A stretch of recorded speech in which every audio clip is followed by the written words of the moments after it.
राधे राधे दोस्तों। दोस्तों, आज मेरा विषय है मृत्यु को समझना। जैसा कि भगवत गीता में भी लिखा गया है कि आत्मा को कोई शस्त्र काट नहीं सकता, कोई अग्नि इसे जला नहीं सकती, कोई जल इसे गीला नहीं कर सकता और ना ही कोई वायु इसे सुखा सकती है। आत्मा नित्य है, सर्वव्यापी है, सदा शांत और अचल है, सनातन है। आत्मा को अचिंत्य, अव्यक्त और अपरिवर्तनशील कहा जाता है।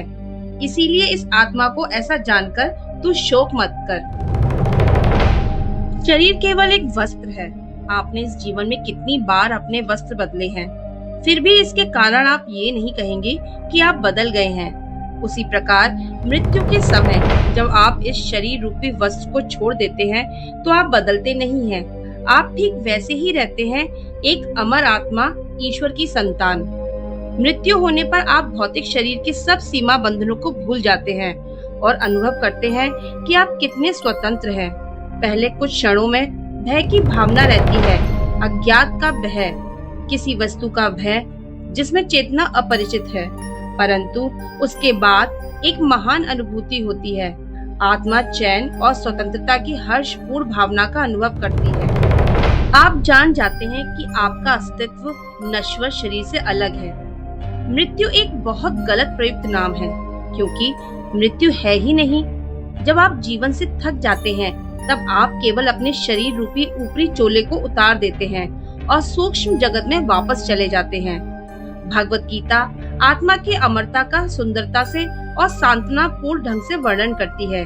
ये आत्मा ना तो कभी पैदा हुई थी और ना ही कभी मरेगी। कोई ऐसा समय नहीं था जब ये नहीं थी। आदि और अंत स्वप्न है। आत्मा अजन्मी और अमर है और सदा अपरिवर्तनशील रही है। मृत्यु ने कभी इसका स्पर्श नहीं किया, यद्यपि इसका शरीर रूपी घर मृत प्रतीत होता है।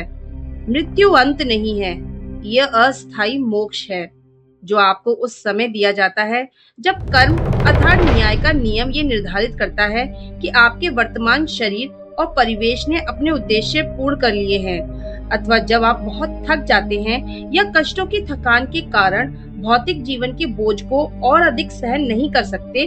जो लोग दुख भोग रहे हैं उनके लिए मृत्यु शरीर की कष्टपूर्ण यातनाओं से जागृत शांति जगता में पुनरुत्थान है।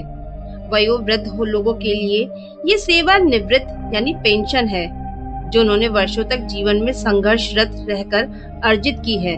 सभी के लिए ये एक सुखद विश्राम है। इसीलिए मृत्यु कोई भय नहीं है, मृत्यु एक बहुत ही सुखद अनुभव है। जय श्री कृष्णा।